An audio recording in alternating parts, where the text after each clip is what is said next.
Hey there, and welcome to the Dozy Historian. If you love stories from the past, told in a calm and cozy way, you're in the right place. The story of American infrastructure usually starts with the arrival of Europeans, a tale of axes, compasses, and wheels. But the real first chapter was written thousands of years earlier, etched into the soil by the feet of its original inhabitants, the indigenous peoples of North America. Their complex network of pathways and waterways formed the first arteries of commerce, communication and culture across a continent that wasn't empty, but deeply organized. Before any human design, the landscape itself set the rules. The sheer scale of North America, with its vast mountains and sweeping plains, offered both barriers and invitations. The Appalachian Mountains, for instance, channeled early migration along its river valleys and through natural gaps. In the Great Plains, immense river systems like the Missouri and the Platte became highways for nomadic nations, following the bison. And out west, the towering Rocky Mountains forced travelers into specific, difficult passes first carved by game, animals, and erosion. Indigenous pathways were an organic reflection of this landscape. They weren't drawn on maps, they were discovered and refined over generations. The best trails followed the path of least resistance, the dry crests of ridges, the shallowest points of rivers, and the narrow mountain gaps. This intimate knowledge of the land's contours created routes so efficient that, centuries later, European surveyors were baffled to find there. New roads were often laid directly over these ancient footpaths. In fact, parts of modern Interstate 81 and the national roads still follow sections of these primordial routes, a testament to the flawless engineering of indigenous reconnaissance. And to think of pre-contact North America as just a collection of isolated tribes is a huge mistake. It was a vast, interconnected realm, held together by long-distance trade networks. The trails were the sinews of this system. One of the most important was the Great Trading Path. This massive route stretched for thousands of miles, from the Great Lakes all the way down to the Carolinas and Georgia. Despite being called a warpath by later Europeans, its main purpose was commerce. It connected the nations of the Northeast with the powerful Mississippian cultures in the South. Along this path flowed salt, copper, obsidian, and furs. The path was so well maintained, often wide enough for several people to walk side by side, that European pack trains could use it by the 18th century. In the Southwest, the ancient Pueblo roads tell a different but equally amazing story. Centered around Choco Canyon in New Mexico, the Pueblo people built an astonishing system of straight, wide roads that radiated outwards. These weren't just for trade, they held deep ceremonial significance, connecting great kivas and satellite villages, unifying a large, sophisticated society. Unlike the winding paths of the East, the Chaconne roads were a deliberate imposition of human order on the desert landscape.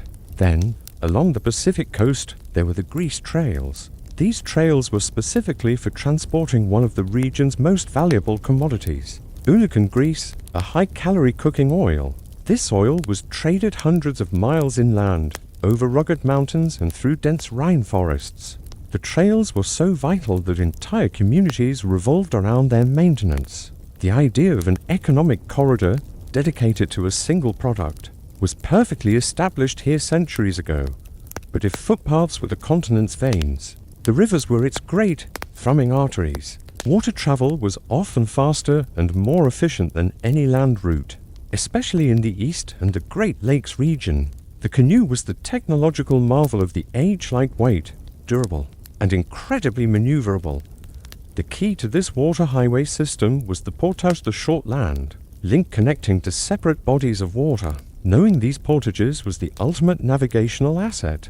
The Chicago portage, for example, connected the Great Lakes to the Mississippi River system. This one small stretch of muddy land linked the entire interior of the continent, allowing goods and people to travel from the Gulf of Mexico to Lake Superior. It defined the future of Chicago and showed how small geographical features can have a massive impact.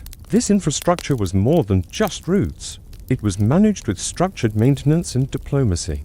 Travel through another nation's territory required understanding and treaties, an early form of infrastructure governance. Trails were communally maintained and held deep spiritual meaning. connecting travelers not just to a destination, but to their history and ancestors. When European explorers finally pushed inland, they didn't find a blank slate. They found a world already crisscrossed by established lines of travel.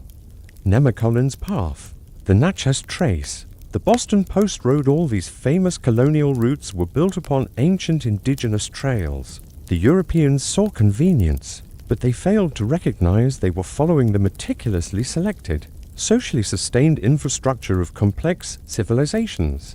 The story of American highways isn't one of sudden invention, but of continuous evolution, each layer resting on the wisdom embedded in those first footprints. When European colonists arrived, their ambitions collided with the reality of the American landscape. They brought traditions of Roman roads and medieval bridges, but the continent they found was a vast, watery wilderness. The earliest settlements clung to the coast. In Virginia and the Chesapeake, the fragmented geography meant ferries, not roads. With the lifeblood of communication, a ferryman wasn't just a boat operator, he was the local postmaster and news carrier. In New England, the geography forced an earlier focus on land travel. Colonists started by widening indigenous paths to accommodate a new technology, the wheeled cart. But wheels turned narrow footpaths into muddy quagmires. This led to the first colonial infrastructure projects. In Massachusetts, laws required every able-bodied man to spend a few days a year working the roads. It was an inefficient system, and travel remained slow and dangerous. A journey that takes an hour today might have taken a full, grueling day back then. The biggest challenge was crossing rivers. Rivers that were easy for a canoe were monumental obstacles for a wagon. So, settlements clustered at fords, the shallow crossing points. But to truly connect the colonies, they needed bridges. The earliest were simple log structures, often washed away by floods. As the economy grew, so did the demand for permanent solutions, leading to the rise of the truss bridge. One of the most famous early examples, the Great Bridge over the Charles River in Cambridge, built in 1662, showed how community need and private enterprise were starting to reshape the continent, slowly, one crossing at a time. How did America, a handful of disconnected colonies clinging to the Atlantic coast, become a continental powerhouse? It wasn't just about politics or battles. The real secret, the engine of its growth, was built from mud, stone, and sheer determination. This is the story of how the very first American roads and bridges weren't just about getting from point A to point B, they were about building a nation. In the early colonial days, if you wanted to cross a major river, you were at the mercy of a ferry. It was slow, unreliable, and often dangerous. Building a bridge was a massive undertaking, requiring huge amounts of capital, skilled labor, and a deep understanding of a river's powerful currents. Who would pay for such a risky, expensive project? The answer forged a core principle of the American mindset, the toll bridge. The cost wasn't shouldered by the government, but by the very people who used it. This idea that the beneficiary should pay set the stage for everything that came after. From the first turnpikes to the massive toll roads we drive on today, as the colonies grew, the need for reliable communication became critical. Official letters, commercial documents, and news had to move faster. This led to the creation of the Post Road, the first truly formal, maintained colonial route. The most famous of these, the Boston Post Road, linked Boston, New York, and Philadelphia, becoming America's original interstate highway. It even had different versions, the lower, middle, and upper roads to be used depending on the season. To standardize this travel, crude milestones were set up to measure distance and calculate payments for the postal riders. What started as a sporadic mail run soon became a thrice-weekly service. This reliability was revolutionary. Merchants could now estimate when goods would arrive, legal documents could be sent with confidence, and a sense of political connection began to form across the vast distances. The post road wasn't just a mail route, it was a central artery pumping information and commerce through the northern colonies. But infrastructure isn't just about economics, it's about power. The French and Indian War proved to be a brutal but essential catalyst for road building. In 1755, General Edward Braddock's campaign to capture Fort Duquesne, modern-day Pittsburgh, became a legendary struggle against the wilderness. to move his heavy cannons and supply wagons through the dense forests of western Pennsylvania. His army had to literally hack a road out of the mountains. This agonizingly slow process, known as Braddock's Road, ultimately ended in military disaster for the British. But the road itself remained a permanent scar on the landscape that would later form the basis for the famous National Road. The harsh lesson was learned. Poor infrastructure wasn't just an inconvenience. It was a national security threat. The inability to move troops and supplies quickly was a weakness the colonists would remember when it was their turn to fight for independence. These early, rough improvements fundamentally changed colonial life. Better roads and ferries spurred the growth of inland market towns like Lancaster, Pennsylvania. No longer did a town need to be on the water to thrive. It just needed to be at a crossroads. Regions could now specialize. A farmer in Pennsylvania could focus on growing wheat, knowing he could reliably ship it to Philadelphia instead of trying to produce everything himself. And as travel became more common, something amazing happened. In the inns and taverns that sprang up along the post roads, a Boston merchant, a New York politician, and a Philadelphia printer could meet, share a drink, and exchange ideas. This informal network helped forge a new, unified American identity. The seeds of revolution weren't just sown in pamphlets and town halls. They were nurtured in these roadside taverns, proving that infrastructure moves more than just goods, it moves ideas. By the time of the Revolution, however, colonial infrastructure was still primitive. Roads were mostly dirt, turning to impassable mud in the rain. Shipping goods overland was incredibly expensive. Moving a ton of grain just 30 miles could double its price. The vast interior west of the Appalachians remained a wild frontier. The colonial era had laid the groundwork, but a new, bolder vision was needed to truly conquer the continent. After the Revolutionary War, the new United States faced a huge problem. Its roads were a disaster, a patchwork of old trails and poorly maintained tracks. The system of statute labor, where citizens were forced to work on local roads for a few days a year, was a complete failure. The young nation was drowning in debt, and the federal government had neither the money nor the political will to launch a massive public works program. How could the nation grow if it couldn't even move goods 50 miles inland?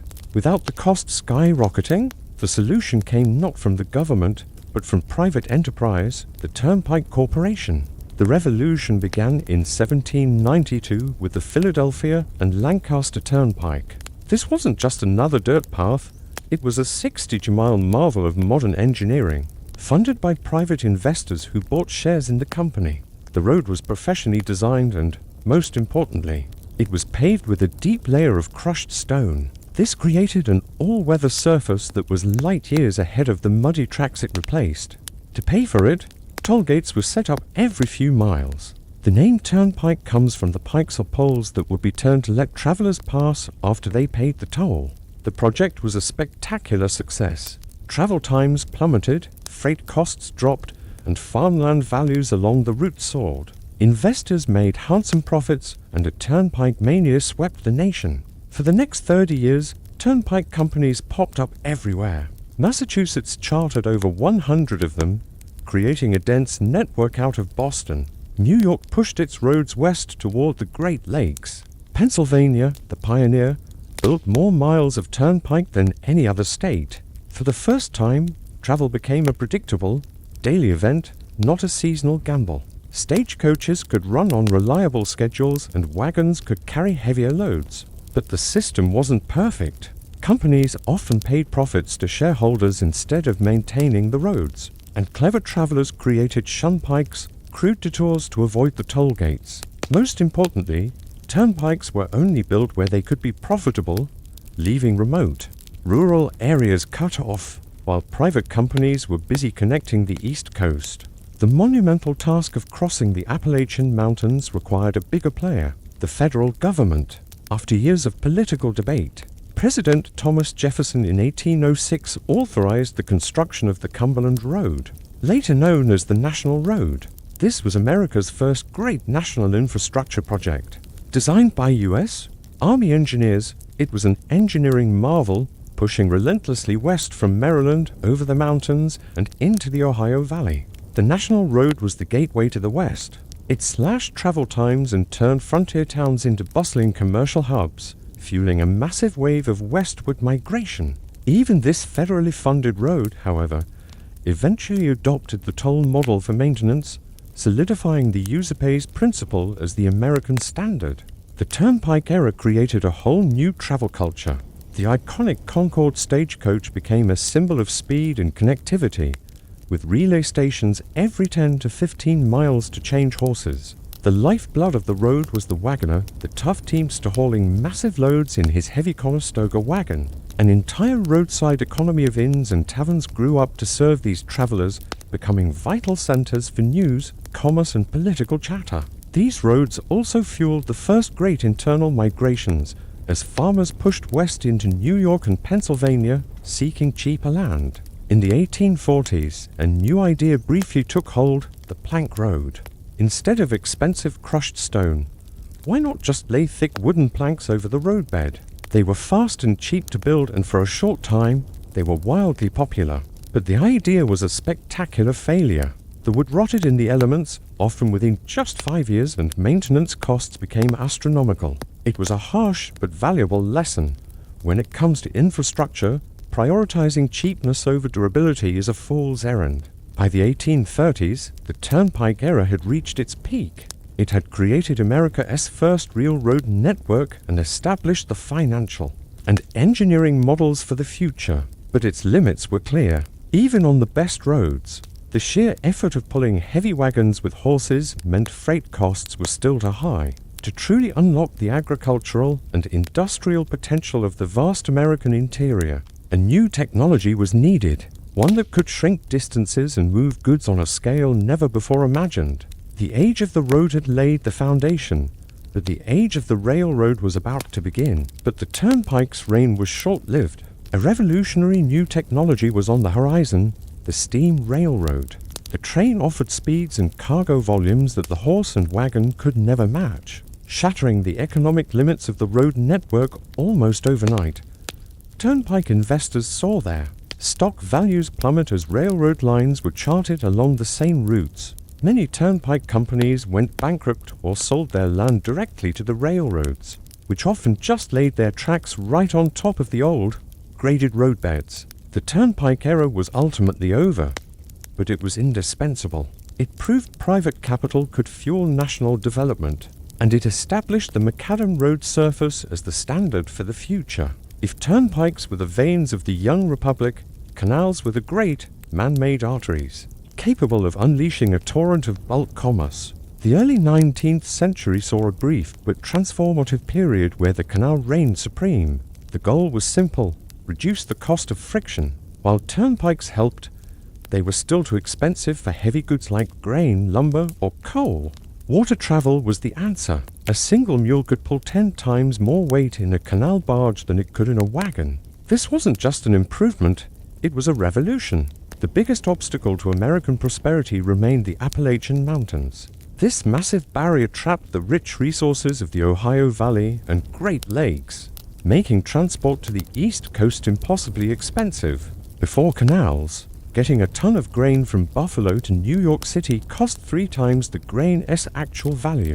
This isolation was dangerous. Western settlers started looking south to Spanish-controlled New Orleans as their only economic outlet.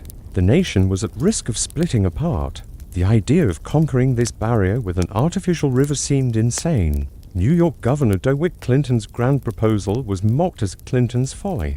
But Clinton's folly became the Erie Canal, the defining achievement of the American Canal Age. Its success hinged on a key geographic advantage: the Mohawk River Valley, the only major east-west water level route through the Appalachians. The plan was to build a 363-mile canal from the Hudson River to Lake Erie, climbing over 500 feet in elevation. This required building 83 locks chambers that raise and lower boats between different water levels. And this wasn't built by seasoned European experts. It was a homegrown effort by self-taught American engineers. One of them, Canvas White, traveled to England, secretly memorized their construction techniques, and returned to develop a crucial waterproof cement that could cure underwater. The massive labor force of German, Scottish, and Irish immigrants literally hacked the canal out of rock and swamp. To cross rivers, engineers built massive aqueducts, water bridges that carried the canal over the landscape, costing an unprecedented $7 million, funded entirely by New York State. It was one of the largest public works projects in the world. When the Erie Canal opened in 1825, its impact was immediate and irreversible.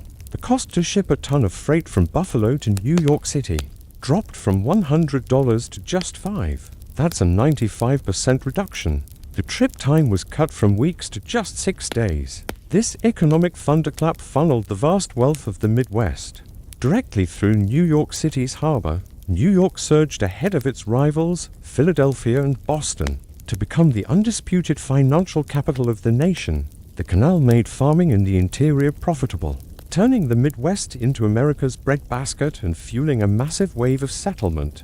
Towns along the route exploded into cities. Rochester became the Flower City, Syracuse grew rich on salt, and Buffalo became the great gateway city, the transfer point between lake ships and canal barges. The Erie Canal paid for itself, with interest, in just 10 years, proving that strategic government investment could unlock unimaginable wealth. The spectacular success of the Erie Canal triggered a national canal mania. Other states, seeing the profits flowing into New York, rushed to build their own canals, often with disastrous results. Pennsylvania, desperate to compete, embarked on the most ambitious and flawed project of the age, the main line of public works. Facing the solid wall of the Allegheny Mountains, they couldn't build a continuous canal.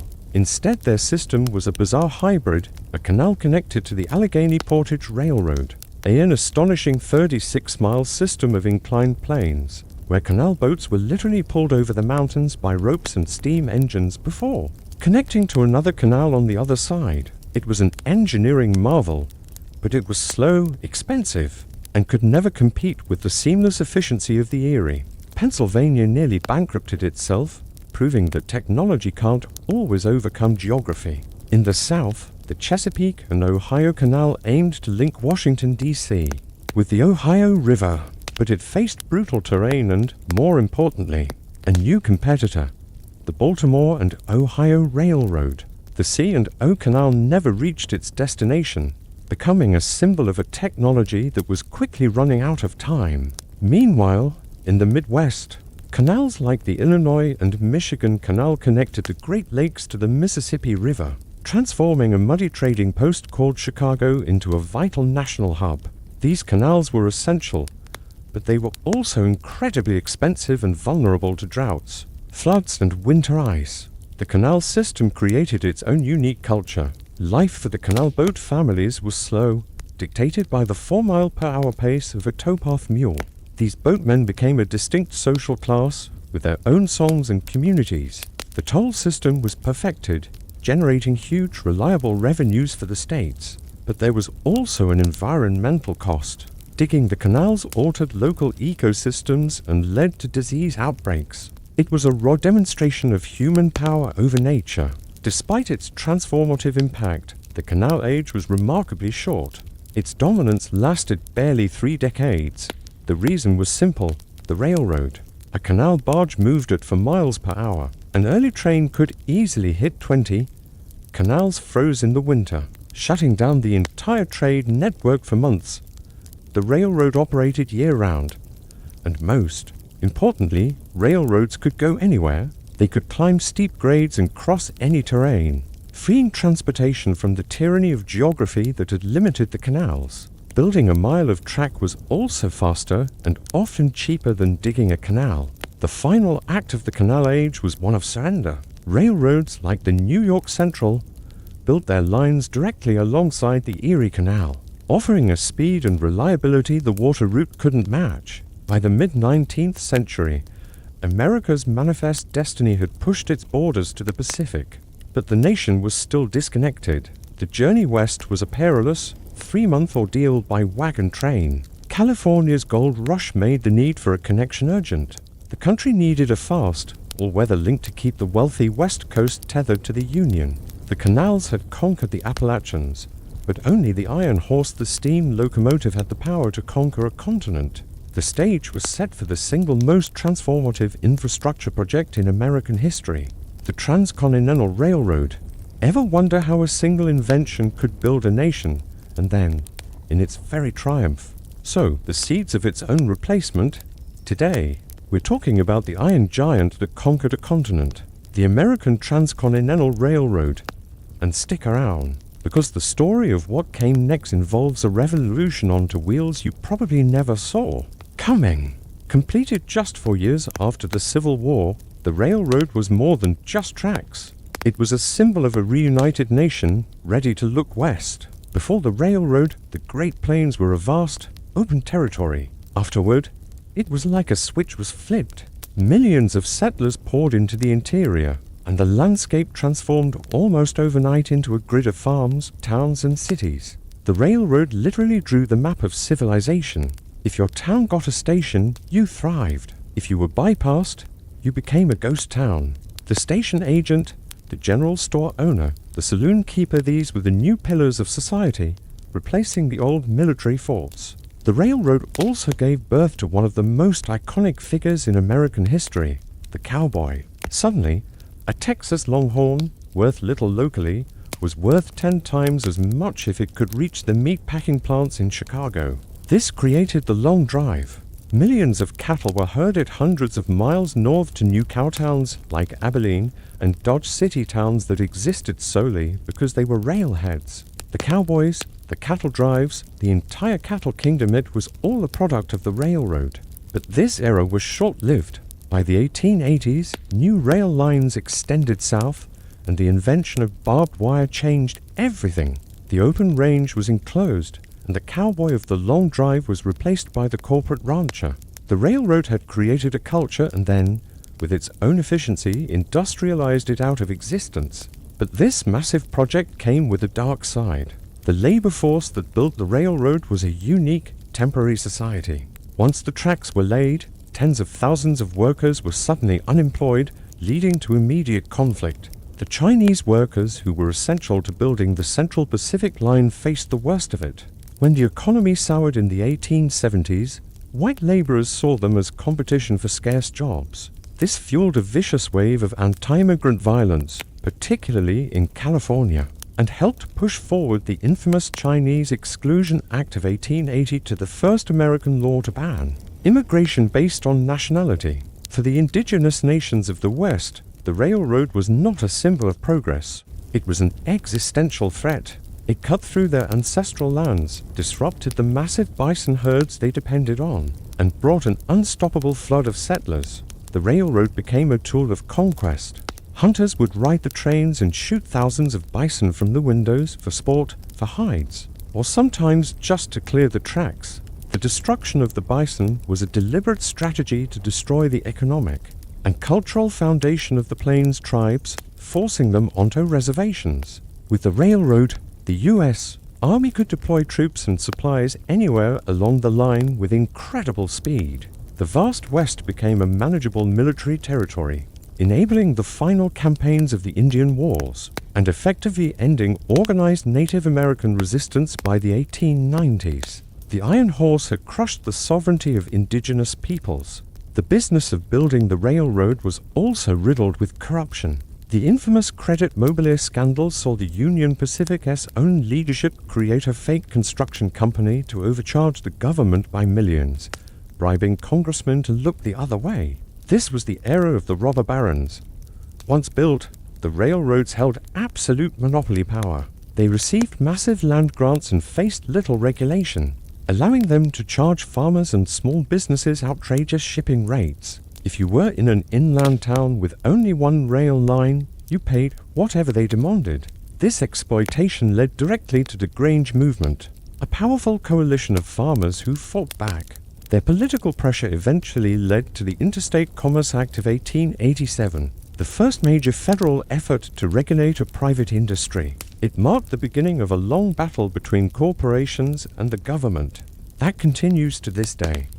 By the turn of the 20th century, the railroad was the undisputed king. It dictated prices, the location of industry, everything. The network was a marvel of long-haul efficiency. It could, move goods 3,000 miles across the continent with ease. But here's the paradox. It was terrible at moving those same goods the last 10 miles. From the farm to the station, or the final mile from the station to the store. The railroad barons had conquered the continent, but they had neglected the local roads, seeing them as unprofitable or even as competition. And in doing so, they created a massive, unfulfilled need for flexible, local transportation. This set the stage for the next great revolution, and it didn't come from a locomotive. It came from the humble bicycle. That's right, the bicycle. In the 1880s and 90s, the invention of the modern safety bicycle, with two equal-sized wheels and a chain made cycling affordable and practical for millions. For the first time, ordinary people, including women, experienced a new kind of personal freedom and mobility. But they immediately ran into a problem. The roads were terrible. A rut that a wagon could handle would send a cyclist flying.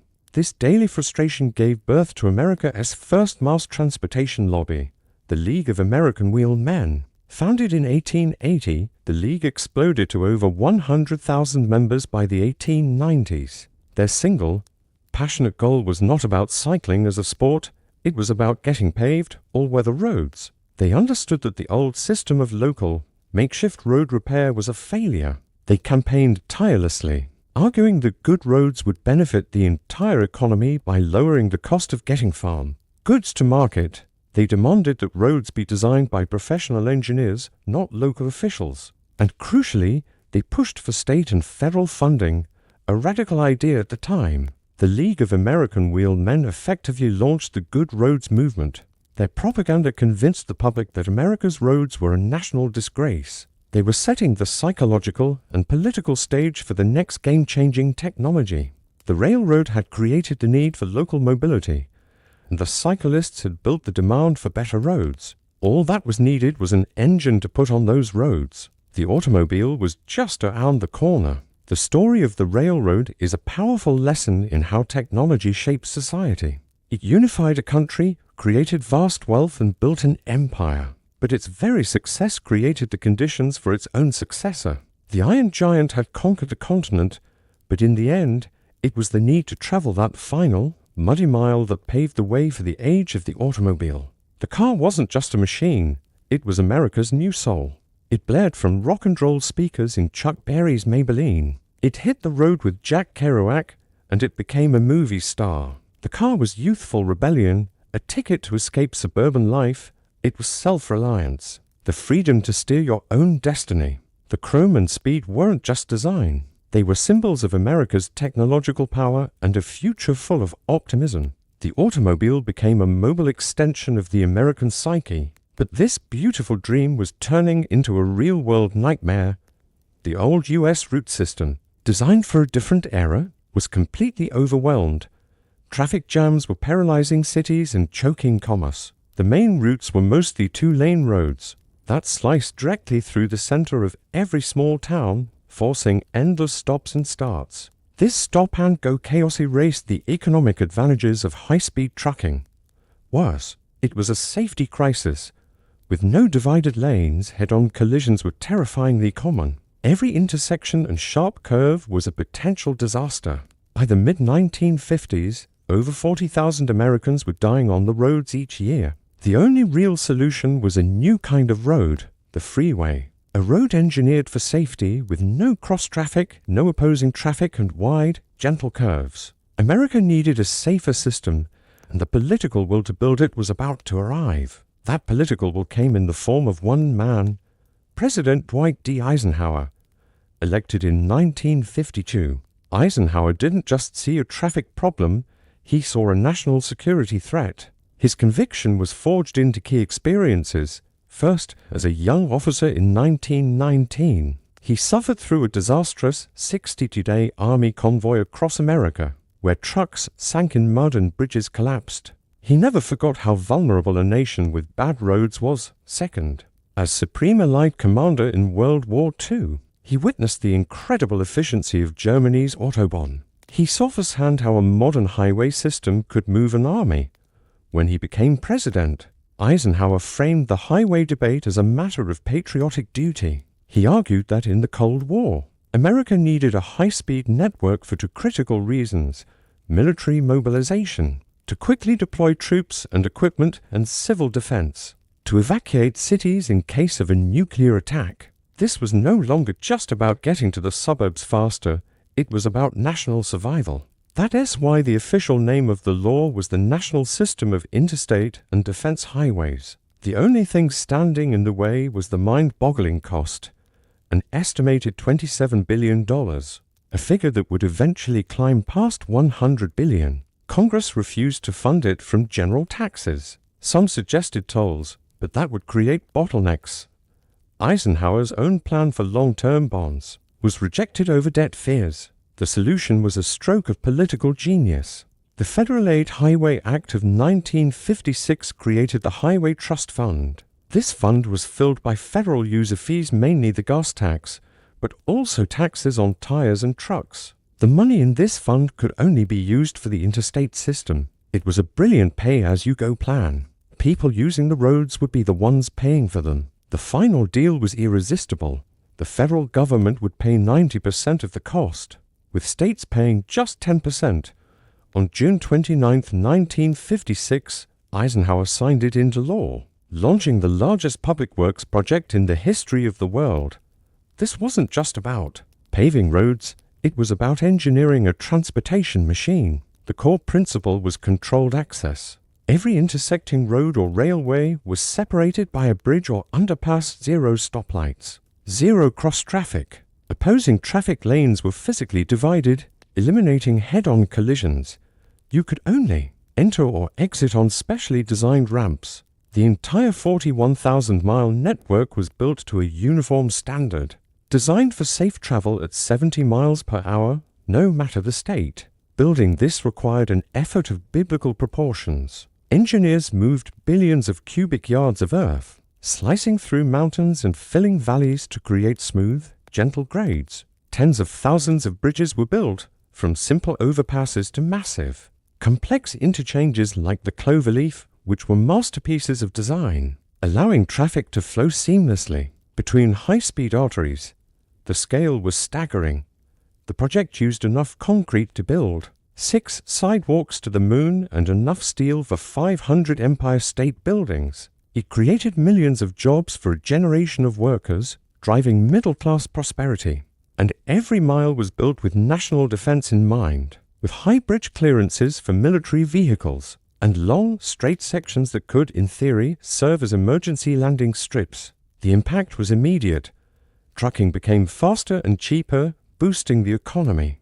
Tourism exploded as the country became easier to explore. And most importantly, the new interstates were dramatic, ally safer. While carrying over 20% of the nation's traffic, their fatality rate was less than half that of the old roads.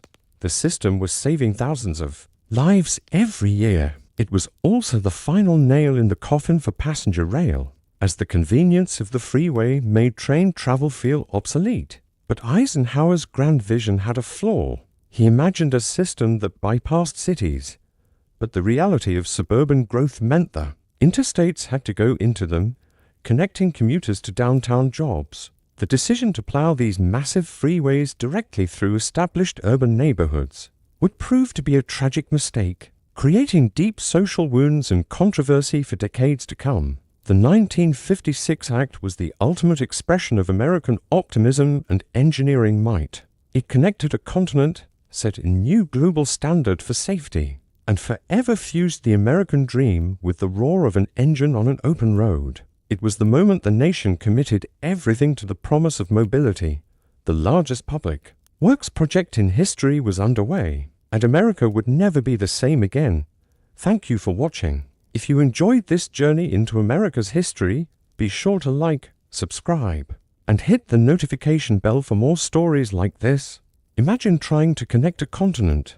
That was the challenge after President Eisenhower signed the Federal Aid Highway Act of 1956. This wasn't just about drawing lines on a map.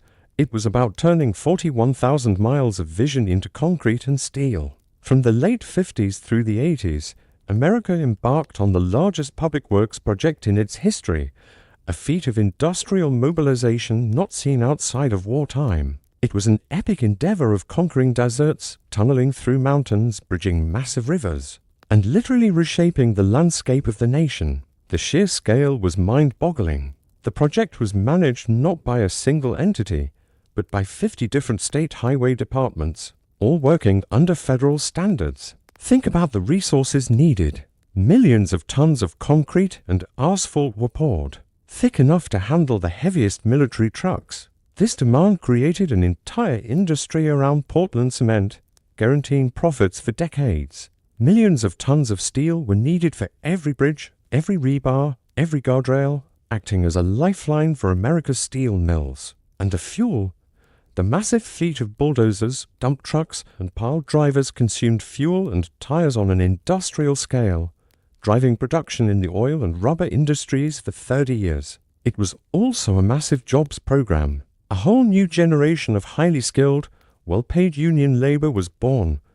Bridge builders, concrete finishers, and heavy equipment operators. The work was tough, but it built a solid middle class. This was also a training ground for an entire generation of civil engineers. They had to innovate, designing complex multi-level interchanges and stress-testing materials to ensure the roads could handle the immense traffic loads. These state and federal agencies became powerhouses of technical expertise. The goal was uniformity, gentle grades, wide lanes, and high-speed curves, no matter the terrain. This meant engineers had to get creative. In the Appalachian and Rocky Mountains, they couldn't just wind roads around the slopes. They used massive drills and explosives to blast enormous cuts straight through solid rock. To maintain a gentle grade for trucks, where cuts weren't enough, they bored new tunnels, like the ones through the Allegheny Mountains. In the deserts of the Southwest, the challenge was different. Flash floods and extreme heat meant engineers had to design huge culverts to let floodwaters pass underneath the highway, while using special expansion joints to handle the thermal stress. The system also required a new generation of bridges, tens of thousands of them. Each one was designed to carry the heaviest military and commercial traffic, using complex steel trusses and pre-stressed concrete. Some of the most iconic crossings in the country were built during this era, like the massive bridges over the Mississippi River or the complex viaducts lifting highways over cities like New Orleans. These bridges became monuments to American engineering. And then there were the interchanges, the cloverleafs, the stacks, the trumpets. These weren't just ramps. They were massive, multi-level structures designed to keep traffic flowing safely at high speeds. A single complex interchange could cost more than a county's entire annual budget, but they were the key to unlocking the full potential of the system. This was the largest public investment in U.S. history. Over its main construction period, the government spent over $128 billion. That's more than $1 trillion today. This money fueled an economic boom. Shipping costs plummeted as trucks could travel twice the distance in the same time. This led to the rise of just-in-time manufacturing, where companies could reduce costly inventories because they could rely on fast, dependable deliveries. It also expanded the labor market, allowing people to live in affordable suburbs and commute to city jobs. The highways literally redistributed wealth and opportunity. Towns located on the new interstates boomed, while those bypassed often withered. Around major cities, new beltways unlocked vast areas for development, creating the phenomenon of edge cities and what we now call urban sprawl. Land values along planned routes skyrocketed. A whole new roadside economy was born. Instead of small-town businesses, the interstates gave rise to massive travel plazas and truck stops. National franchises like Holiday Inn, McDonald's, and major gas station chains thrived, offering a predictable, standardized experience from coast to coast. But it wasn't all a story of progress and prosperity. The immense flow of money led to corruption scandals with inflated costs and shoddy work. The original 12-year completion goal was wildly optimistic. The system wasn't declared complete until 1990 due to political resistance, legal challenges, and unforeseen geological problems. And the environmental footprint was enormous. Thousands of miles of countryside were paved. Wetlands were filled and waterways were diverted, with little thought given to the ecological consequences at the time. While the interstates were Originally designed to bypass cities, political pressure from commuters and businesses forced a fatal compromise. The highways had to go directly into the urban core. This decision plunged the massive project into the dense fabric of American cities, where it became a tool of so-called urban renewal. The result was a social crisis. The highways fueled white flight to the suburbs, while simultaneously accelerating the decay of the inner city, creating a dual legacy of prosperity and destruction that we still see today. Urban routes were typically either a beltway orbiting the city, or a radial route slicing directly into the downtown core. Planners argued these routes were essential for economic survival, to solve congestion and modernize the city by clearing blight and slums. To save money, engineers followed the path of least financial resistance. They targeted areas with the lowest property values and the weakest political power. In city after city, Miami, Detroit, Nashville, New Orleans, the interstate routes were strategically aligned to cut directly through vibrant, long-established black and immigrant communities. This was more than just demolition, it was severance. The highways, often built as elevated viaducts or in deep, sunken trenches, became permanent concrete barriers. They cut neighborhoods in half, destroying the social and economic fabric that held them together. Residents were cut off from schools, churches, and shops. The freeway became a wall of concrete, isolating communities and ensuring their decline. In St. Louis, Interstate 70 demolished much of the historic Mill Creek Valley neighborhood, displacing thousands of African American residents. In Boston, the Central Artery shattered the West End. The government was supposed to help relocate displaced residents, but these programs were catastrophic failures, offering far too little compensation and destroying close-knit communities. The story of the interstates is a story of connection, but also one of deep and painful division, a legacy that cities across America are still grappling with today. Imagine a single project so vast it could connect every major city in a nation, promising freedom, prosperity, and a new way of life. That was the dream of the American Interstate Highway System. But for many, this dream turned into a nightmare carved in concrete. The very roads meant to unite a country ended up dividing its cities, creating scars that are still visible today. When the interstates sliced through urban America, compensation for seized homes was often based on unfairly low pre-condemnation values. For low-income residents, this wasn't nearly enough to buy a similar home elsewhere. Making matters worse, there was no plan for replacement housing. Families were pushed into already overcrowded neighborhoods, causing housing shortages and skyrocketing rents. They didn't just lose their houses, they lost everything. Their local schools, the corner store where the owner knew their name, their community centers, and the web of friends and neighbors they relied on. This loss of social capital was devastating, accelerating poverty and breaking communities apart. Instead of clearing so-called blight, the construction of the interstates often created it. Years of rumors, property seizures, and demolition left huge parts of cities in a state of limbo. Think abandoned lots, half-torn-down buildings, and a general air of decay that scared away any new investment. Once the massive, elevated highways were built, the constant noise, pollution, and literal shadow they cast further depressed the areas around them. But people didn't just stand by and watch. By the late 1960s, a powerful movement known as the Highway Revolts ignited across the country. Communities, both middle class and minority, got organized.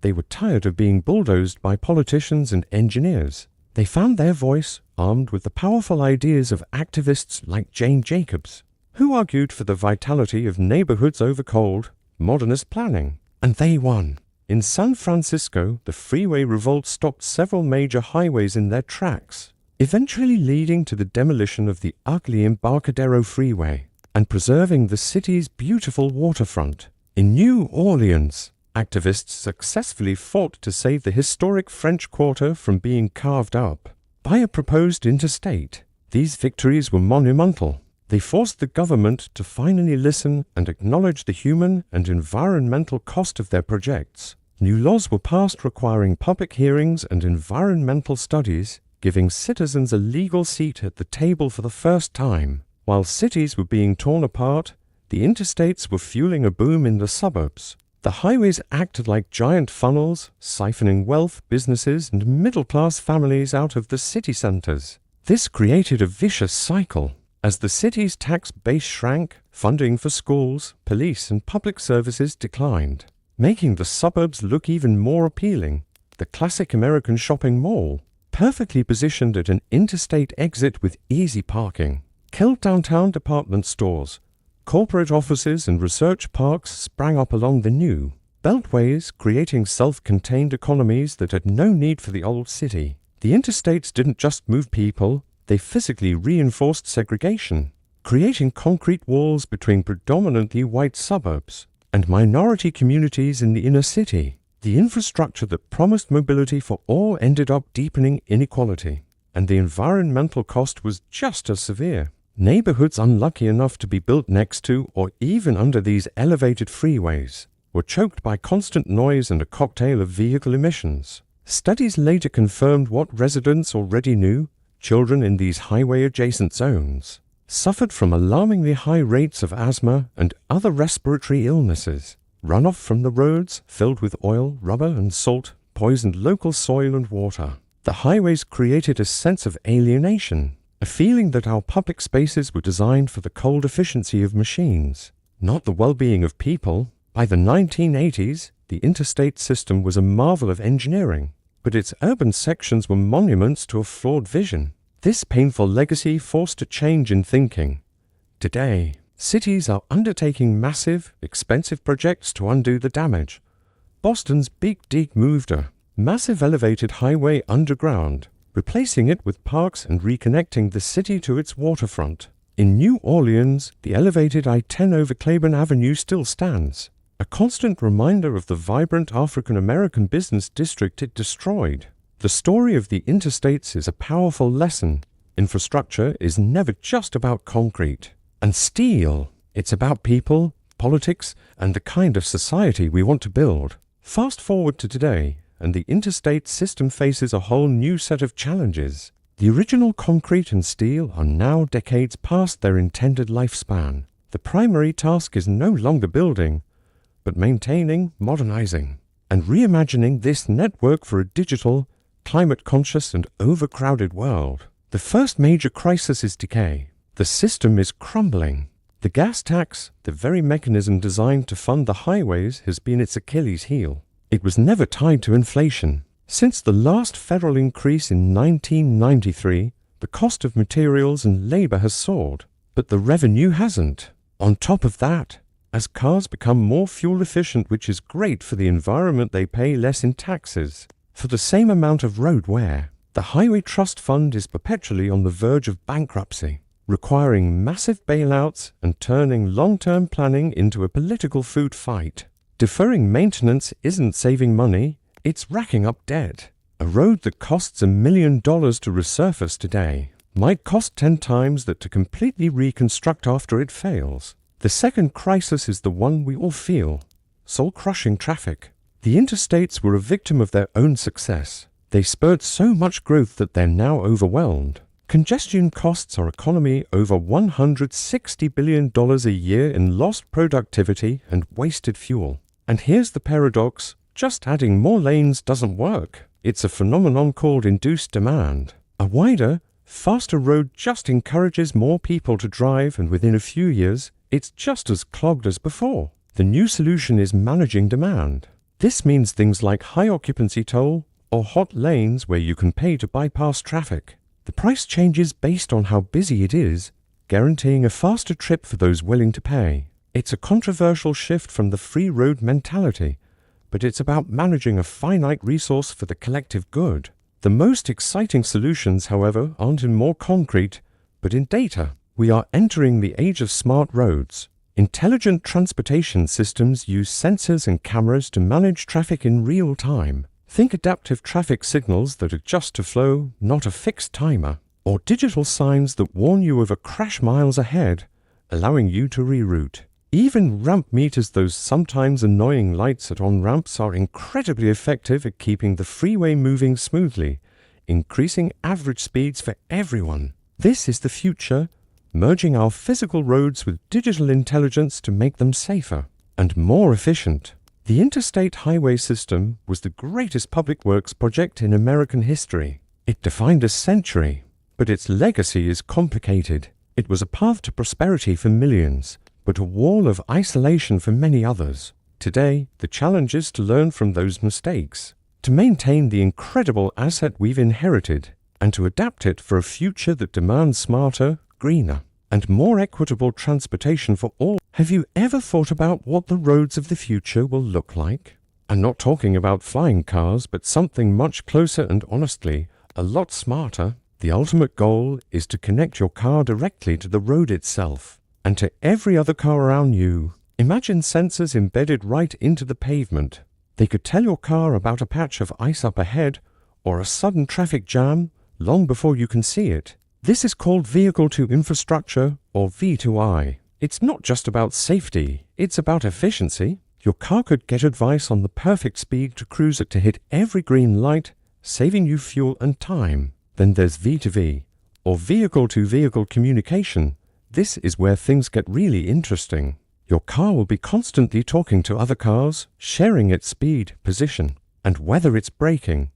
This real-time conversation is the key to preventing those chain reaction pileups we see on the news. It's also the backbone for technologies like truck platooning, where big rigs drive in a tight, fuel-saving convoy, and of course for the seamless operation of self-driving cars. The best part? We can increase the capacity of our current highways by up to 30% without laying a single new foot of pavement. It's a total victory of data over asphalt. Now, let us talk about two huge forces that are completely redefining what a road is for: autonomous vehicles and the race against climate change. Autonomous vehicles, or AVs, are the next great disruptor. Think about this: over 90% of all traffic accidents are caused by human error. With computers at the wheel, we could virtually eliminate traffic fatalities. AVs can also drive much closer together and merge perfectly, dramatically increasing how many cars can fit on a highway at once. But the biggest revolution might be the end of car ownership as we know it. Imagine a world of shared, autonomous fleets. A self-driving car drops you off and immediately heads off to its next passenger. The need for massive parking lots and garages would shrink, freeing up huge amounts of land in our cities for parks, housing, and people. And here's a hidden benefit for AVs to work. Our roads need to be in great shape. Their sensors need clear lane markings and good surfaces. This creates a powerful new reason to finally fix our crumbling infrastructure. The other massive challenge is decarbonization. The transportation sector is a huge source of greenhouse gas emissions. The shift to electric and hydrogen-powered vehicles is happening, but it needs a massive national effort to build charging and fueling stations all along our highways.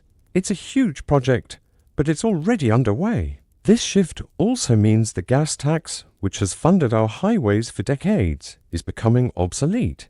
The future is likely a vehicle miles travel tax, or VMT. You'd pay based on how far you drive, no matter what powers your car. It's seen as the most fair and sustainable way to fund our roads. Long term, future roads will also be green roads. We're talking about permeable pavements that absorb stormwater, solar panels or noise barriers, and wildlife crossings like bridges and tunnels for animals, to help reconnect ecosystems that were split apart by highways decades ago. And that brings us to a crucial moral part of this story: healing the scars of the past. In the 1960s, many urban freeways were built right through vibrant neighborhoods, often communities of color, causing immense damage.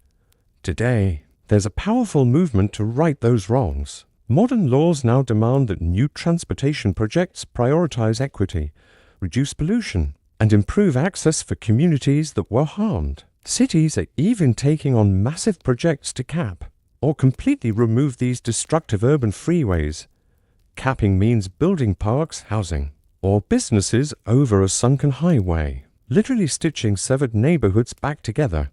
The focus is no longer just on moving cars. It's about building a complete network that serves everyone with better public transit, bus lanes, and safe paths for cyclists and pedestrians. So, what does this all mean? We're at a crossroads. Building the future of our infrastructure is just as big a challenge as building the first transcontinental railroad. We need to solve the financial puzzle of funding it, master the technology for smart and autonomous roads, and most importantly ensure that every new project makes our communities more equitable and sustainable. We're moving from seeing roads as just concrete for cars to recognizing them as a complex digital, social, and environmental ecosystem. The journey of the American road, from a simple footpath to a superhighway, is about to take its next great leap. We're transforming inert concrete into an intelligent, sustainable platform for a connected, digital age. This isn't just about building better roads. It's about building a better, more equitable, and more connected nation. Thanks for watching. If you found this journey through America's concrete arteries interesting, don't forget to like, subscribe, and hit the bell icon for more deep dives into the systems that shape our world.